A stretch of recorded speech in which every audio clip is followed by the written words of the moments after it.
This is Scott Robbins, W4PA, and this is a demonstration video of how to properly install a PL-259 connector onto RG213 coax. The video appears unedited, 6 minutes long. That's approximately how long it should take you to properly install a connector onto the coax. The first thing you want to do is put the shell of the connector over the coax. You're not going to be happy later if you get the connector body soldered on and you don't have that on there.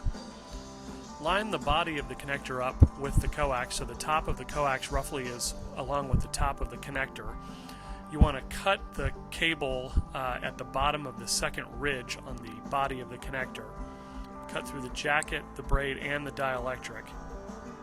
The jacket and the braid will come off fairly easy. The dielectric will be a little bit harder to cut. As you're cutting through the dielectric, you want to be careful not to nick or cut the center conductor. It'll probably take several cuts. It's on there fairly tightly, and once you've made all the cuts and can wiggle it a little bit, you'll want to gently pull off the remainder of the dielectric with a small pair of pliers.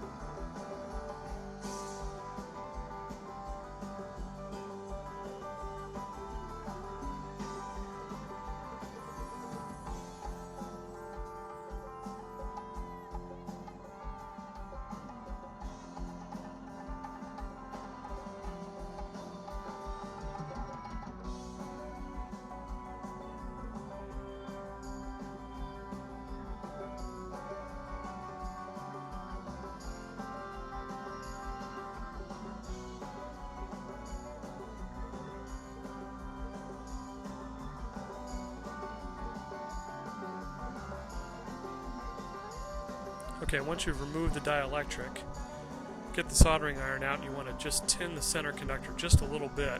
That'll help solder flow into the tip of the connector once you actually install the body on the cable.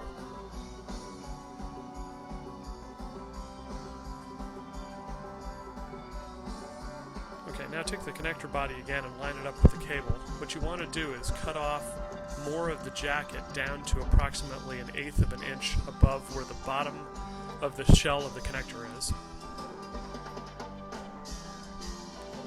Being careful not to nick or cut the braid. Once you've done this a couple of times, you'll get a feel for when you can almost feel the braid on the blade of the knife.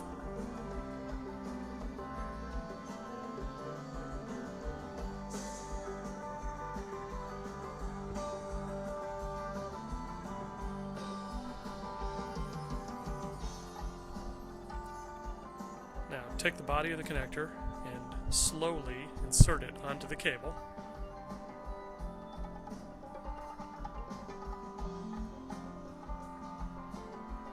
Being careful not to move the braid around. You'll need to twist it a little bit to get it onto the end of the cable.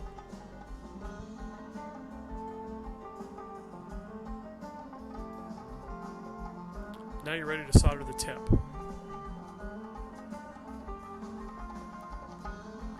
Note that the center conductor of the coax is sticking out of the tip about 1/8 of an inch.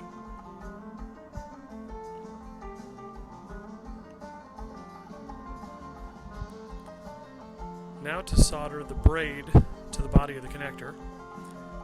Put the soldering iron on the connector and let it sit across one of the holes for about 20 seconds to get the connector body good and hot.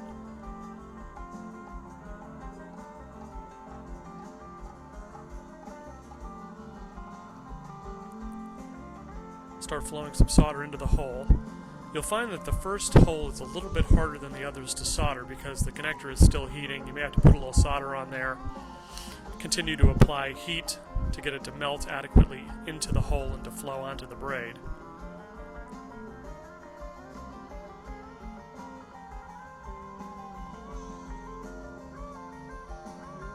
After you got that first one, the shell of the connector should be hot enough now that you can, working quickly, solder the other holes.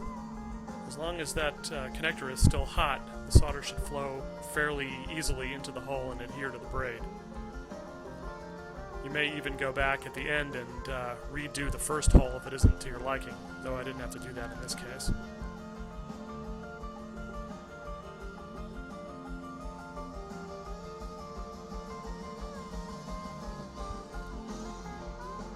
Solder will flow down into the hole and leave a little bit of a concave impression of where the hole is once it's flowed down and into the braid.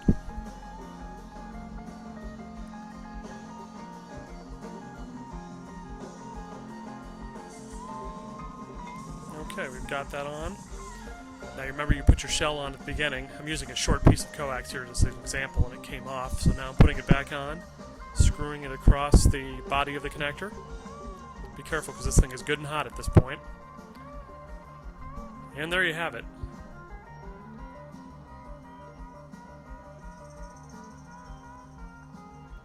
Trim off the extra 1/8 of an inch that was sticking out of the top of the connector.